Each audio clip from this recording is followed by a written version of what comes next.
আসসালামু আলাইকুম। হ্যাঁ হামজালা, ভিতরে এসো, দরজা তো খোলাই।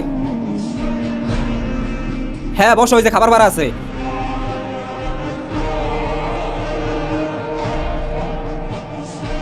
দুইটা বছর ধরে কোথায় খাওয়াইতেছে, ওরা খাওয়াই আমার কোনো লাভ আছে?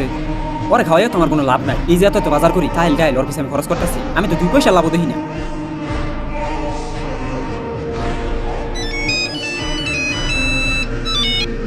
হ্যাঁ ওয়ালাইকুম আসসালাম, হুজুর কোন? কি আরেকটা পোলা? আমি কি বাড়িতে 3খানা খুলে লই বইছি? 2 দিন পর একটা পোলা বাড়াবাই আর আমি বাড়িতে খাওয়ামু?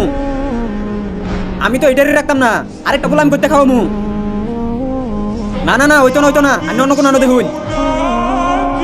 অন্য কোনো আনো দেখুন। আচ্ছা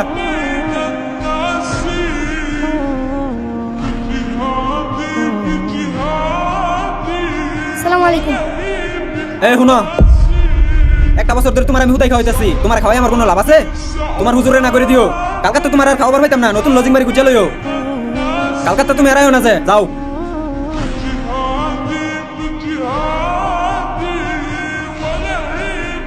আরে এই তোমার খাবার দিছে কেডা? হ্যাঁ তোমার না কালকে না করে দিলাম যে তুমি আমার বাড়িতে খাবারও না?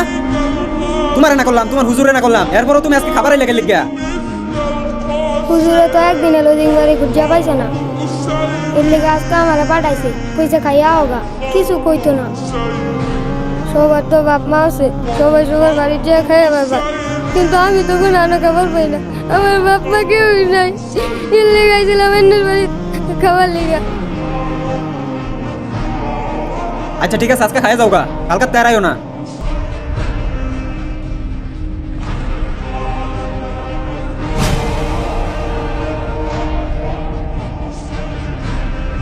আরে আনে রাইতে আমার চাইলে কই যেতে শুন।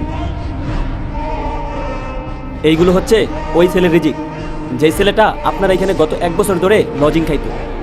আপনি যেহেতু তাকে বের করে দিয়েছেন, সে যেখানে গেছে রিজিকগুলো সেখানে চলে যাচ্ছে। এটা আমি কি দেখলাম? আসলেই তো রিজিকগুলা তো ওরই ছিল, আমি কেন রিজিকের টেনশন করতেছি? আল্লাহ তাআলা তো ওর রিজিক দিয়ে পরে দুনিয়াতে পাঠাইছে।